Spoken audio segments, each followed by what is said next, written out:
Hello students, welcome back to the Parmar classes Nalanda. मैं हूं आपका अंकित सर और आज हम कुछ इम्पॉर्टेंट क्वेश्चंस को सॉल्व करेंगे। मल्टीपल चॉइस क्वेश्चन को सॉल्व करेंगे। क्लास 12th से हैं और ये क्वेश्चन बहुत इम्पॉर्टेंट है। ये क्वेश्चन बहुत बार एग्ज़ामिनेशन में आ चुका है और आगे भी इसके आने के चांसेस हैं। तो आज हम लोग कुछ इम्पॉर्टेंट क्वेश्चन को सॉल्व करेंगे, ओके, जो कि ह्यूमन रिप्रोडक्शन चैप्टर से लिया गया है। तो चलिए स्टार्ट करते हैं। तो हमारा पहला क्वेश्चन है, which of this is not a part of the female reproductive system. मतलब ये कि इनमें से कौन सा फीमेल रिप्रोडक्टिव सिस्टम का पार्ट नहीं है। तो पहला ऑप्शन है हमारा ओवरी, तो और सेकंड ऑप्शन है फैलोपियन ट्यूब। थर्ड ऑप्शन है option C uterus and option number D है प्रोस्टेट ग्लैंड। तो आपको पता है कि ओवरी जो होता है वो फीमेल का पार्ट होता है, पेयर में पाया जाता है, और फैलोपियन ट्यूब जो होता है वो भी पेयर में पाया जाता है, और यूट्रस भी फीमेल का ही पार्ट है। तो बच गया हमारा ऑप्शन नंबर डी, यानी प्रोस्टेट ग्लैंड। ये मेल में पाया जाता है, इसलिए ये जो प्रोस्टेट ग्लैंड है ये मेल का पार्ट है, इसलिए आंसर हमारा डी होगा, prostate gland. Okay, second question है, fertilisation in humans occurs in the. Fertilisation यानी निषेचन मनुष्य में कहाँ होता है। तो पहला ऑप्शन है हमारा option A uterus, option B vagina, option C fallopian tube and option D ovary.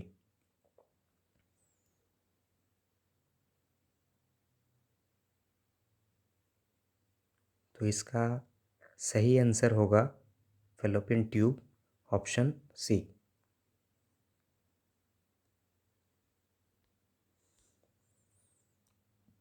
Our next question is, the hormone responsible for the development of secondary sexual characteristics in males are। यानी male के body के अंदर secondary sexual character के development के लिए कौन सा hormone responsible होता है। Our option is estrogen, option number B progesterone, option number C testosterone and option number D FSH, follicle stimulating hormone. तो आप सभी जानते होंगे, आपने प्रीवियस क्लासेस में पढ़ा होगा, ये जो टेस्टोस्टेरॉन है, ऑप्शन नंबर सी, ये जो टेस्टोस्टेरॉन है ये मेल के अंदर पाया जाता है ना। मेल के अंदर हार्मोन्स के सेक्रेशन के लिए रिस्पॉन्सिबल होता है। तो हमारा आंसर क्या होगा, हमारा आंसर होगा option number C testosterone.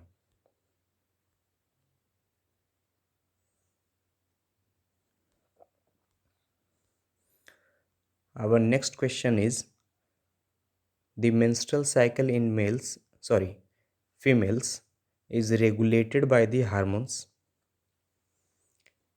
Menstrual cycle जो फीमेल के अंदर होता है वो किस हार्मोन के द्वारा रेगुलेट होता है। तो ऑप्शन नंबर ए है oestrogen and progesterone, option number B है FSH एंड LH, यानी follicle stimulating hormone and luteinising hormone, option number C LH and testosterone, option number D prolactin and oxytocin.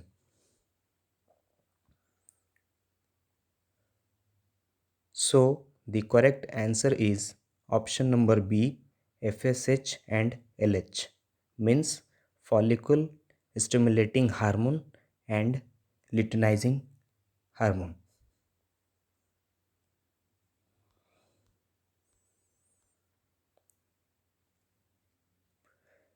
Our next question number 5 is the release of mature egg from the ovary is known as. जो mature egg ovary से निकलता है, release होता है, उसको क्या कहते हैं? तो हमारा पहला ऑप्शन है मेनोपॉज, हमारा सेकंड ऑप्शन है मेंस्ट्रुएशन, हमारा थर्ड ऑप्शन है ओव्यूलेशन एंड हमारा लास्ट ऑप्शन है implantation.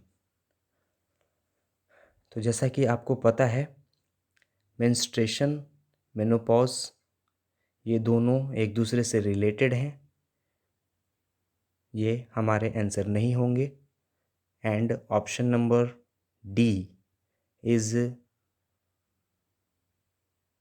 not related to this question.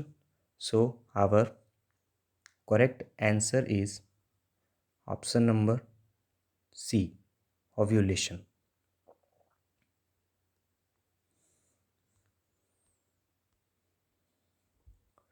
Our next question number 6 is the hormone responsible for milk production in mammary glands is, यानी female के mammary gland से milk का secretion होता है, तो उसके लिए कौन सा हार्मोन रिस्पॉन्सिबल होता है? Option number A estrogen, option number B progesterone, option number C prolactin and option number D oxytocin. Our correct answer is option number C prolactin hormone.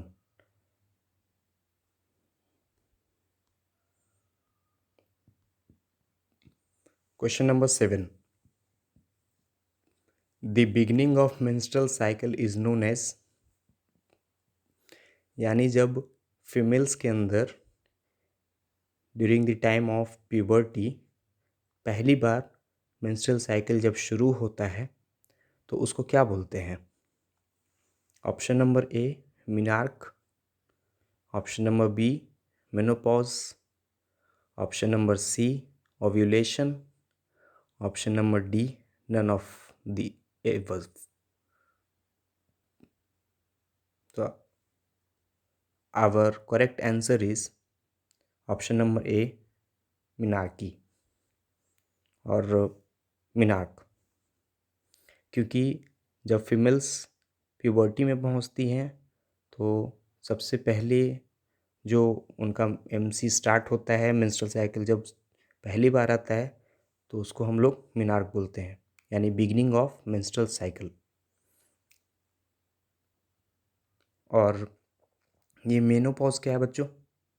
ये जो मेनोपॉज है, ये मेनोपॉज जब फीमेल्स के अंदर menstrual cycle stop होता है, permanent stoppage of menstrual cycle in females during the age between 45 to 50 years is called menopause. Okay, तो आप लोग ये याद रखिएगा।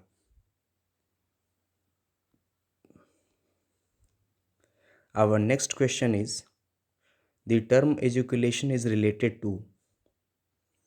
क्वेश्चन नंबर 8 कह रहा है कि जो टर्म ejaculation है वो किस चीज़ से रिलेटेड है? तो option number A ovary, option number B vagina, option number C penis, option number D testis. तो जैसा कि आप जानते हैं या फिर नहीं जानते तो मैं आपको बता देता हूँ, इजैकुलेशन क्या है? इजैकुलेशन बोलते हैं हम लोग स्पर्म का बाहर जो डिस्चार्ज होता है मेल की बॉडी से, उसको हम लोग इजैकुलेशन बोलते हैं। तो आपको पता है कि मेल्स के अंदर इजैकुलेशन होता है स्पर्म का, और मेल का बहुत ही इम्पॉर्टेंट ऑर्गन होता है penis. So our Correct answer is option number C, penis.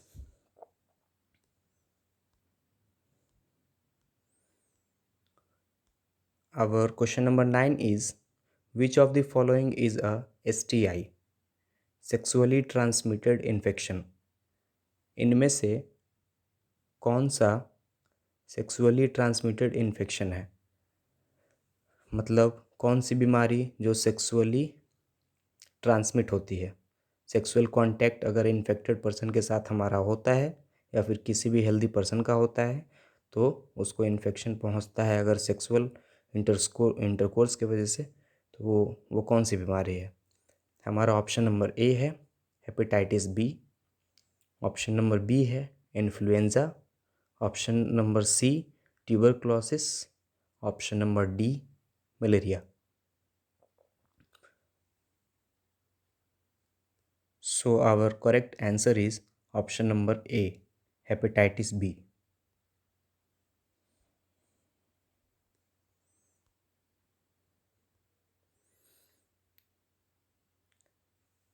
Our question number 10 is, the surgical method of permanent contraception in males is?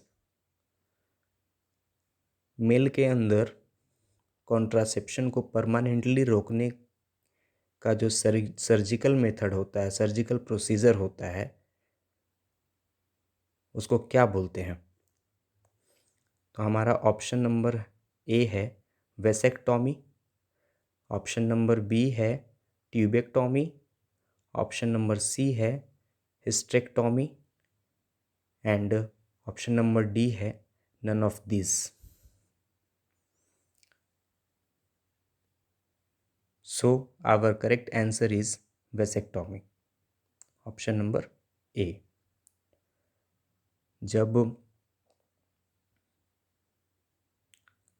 Contraception रोकना होता है मेल्स के अंदर परमानेंटली, तो सर्जिकल प्रोसीजर का यूज़ करके डॉक्टर्स मेल के vas deferens को कट कर देते हैं, जिसकी वजह से स्पर्म बाहर एजेकुलेट नहीं हो पाता है, पेनिस से बाहर निकल नहीं पाता है, जिसके कारण प्रेगनेंसी परमानेंटली बंद हो जाती है।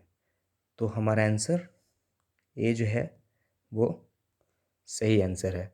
और ये देखिए बच्चों, ट्यूबेक्टॉमी लिखा हुआ है ऑप्शन नंबर बी में, तो ये जो ट्यूबेक्टॉमी है ये सेम प्रोसीजर होता है फीमेल के अंदर, जिसमें हम लोग फीमेल के फैलोपियन ट्यूब्स को कट करके बाइंड कर देते हैं, उसको बांध देते हैं, जिसकी वजह से फर्टिलाइजेशन नहीं हो पाता है और प्रेगनेंसी प्रिवेंट हो जाता है परमानेंटली।